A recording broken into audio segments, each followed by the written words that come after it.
হাসিনা ভারতের জন্য অনেক করেছেন, তাকে সারা জীবন থাকতে দেওয়া উচিত বলে মন্তব্য করেছেন ভারতের কংগ্রেসের নেতা মণিশঙ্কর আইয়ার। তিনি বলেন, হাসিনা যতদিন চায় ততদিন তাকে ভারতে থাকতে দেওয়া উচিত।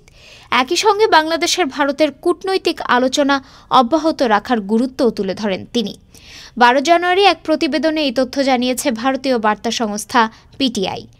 সম্প্রতি বাংলাদেশ হাসিনার পাসপোর্ট বাতিল করলেও তার ভিসার মেয়াদ বাড়িয়েছে ভারত।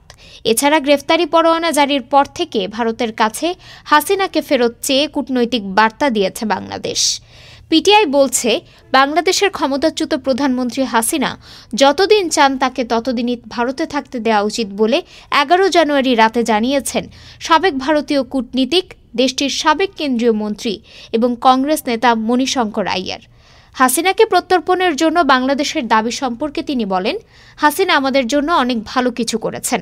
আমি আশা করি এই বিষয়ে আমরা কখনোই দ্বিমত করব না।